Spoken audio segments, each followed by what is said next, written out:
So I'm here with Alienor Salmon, and she has a new book coming out called Finding Rhythm, an International Dance Journey. Tell us a bit about the book and what inspired you to write this book. That's a big question. So the book is about my story quitting my dream job at the UN in Thailand, in Bangkok, to pursue my dream to learn how to dance as an adult beginner in Latin America. And it all came from a very difficult time in my life where I lost 3 important people in the space of about 6 months. And at the same time, I was working on a project on happiness in schools. So I was studying a lot about the science of happiness, positive education, positive psychology, and it led me to question my own happiness. And one day I was talking to a friend when I was feeling particularly heartbroken and burnt out, and I asked her, what would you do if you could do anything without the limit of time or money? Great question. She was like, I would swim with whales in Papua New Guinea. Her answer was just completely on point, but I didn't expect her to return this question to me. And when she did, I kind of froze and thought, oh no, what? I'm a happiness expert. Why can I not answer this question? And it took like a moment of trying to see through the brain fog, because you know when you're kind of burnt out, you just can't see things that clearly. And I was just looking like I've been numb for a while, and what could bring back this, what could spark a flame here? And I thought, okay, I would take a break from work for a few months and I'd learn how to dance. And you had to dance before this? This was completely new to you, dancing? So I'd taken some beginner bachata classes for about 2 months because I always really loved Latin music and Latin culture. I always got along very well with my Latin American colleagues and always loved dancing to pop, but I didn't know how to really dance with a partner. And after hearing bachata in a party, I thought, oh, I'd quite like to learn that. But it hadn't come to mind that I would do this as a real committed journey. The question was what dance to learn and where.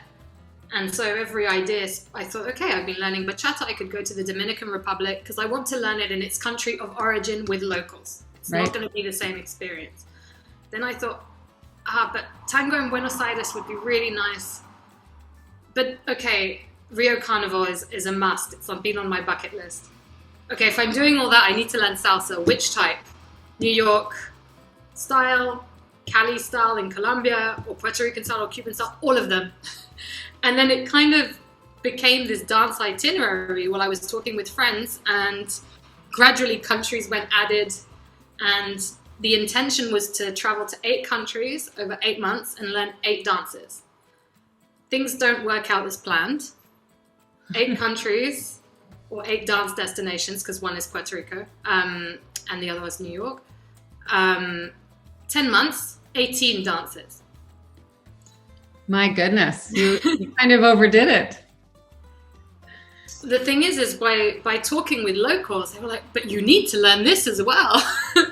And then it was so tempting, and there were so many I didn't even learn. But it was a kaleidoscope of styles and rhythms, and this journey completely changed my life. So how so? And you said you started off and you weren't particularly happy. Has dance changed your life in a meaningful way? And have you kind of achieved what you were hoping to do? Totally, because it's, I never had the ambition to become a professional dancer or to be highly skilled. I did want to study it, really carefully with locals. But actually what I found is this was a journey searching for connection. Connection with myself, with a partner, with the world around me.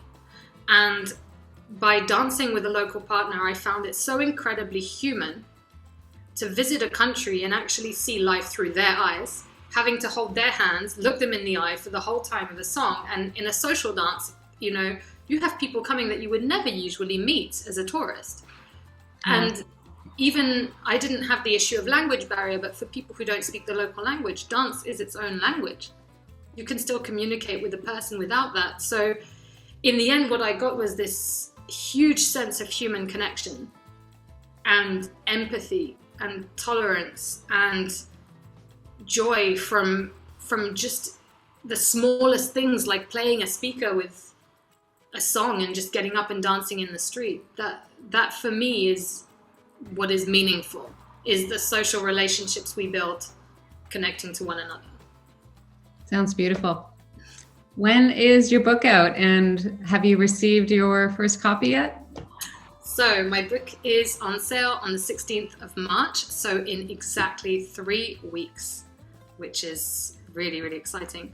I haven't yet received my book because it's being published in the US, and it's being printed in Tennessee, where there's a huge snowstorm and ice.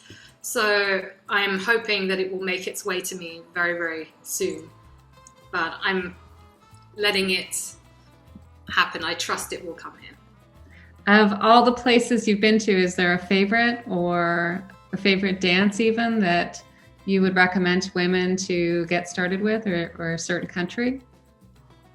I think that every dance brings out something different in us. And in terms of a favorite, I can't choose just one. But what I can say is to narrow down to top 3. Salsa caleña, which is the salsa they dance in Cali, Colombia. Actually, the backup dancers of J-Lo in the Super Bowl last year were dancing salsa caleña, so lots of kicks and knee shuffles. For me, that's my most extroverted dance. When I'm in an extroverted mood, this is where the dance comes out best. When I'm in an introverted mood, it's tango. Tango has this way of making me kind of connect and center and ground myself. And if I want something a little bit in between, I go for the bouncy forró dance, which is from the northeast of Brazil, but popular across the country, because it gives me the satisfaction of spins, but it also gives me that kind of meditative aspect of glides that I would get from tango. And for women who are looking to start how to dance, if they're starting at home at the moment, I would recommend maybe bachata as an easy one to start with. I think it was quite easy for me to start with bachata. Or alternatively, traveling to Cuba and doing a full immersion. I mean, an immersion anywhere, but Cuban salsa is a nice one to start with, I would say. Yeah. Sounds great. I'm ready to go. Me too.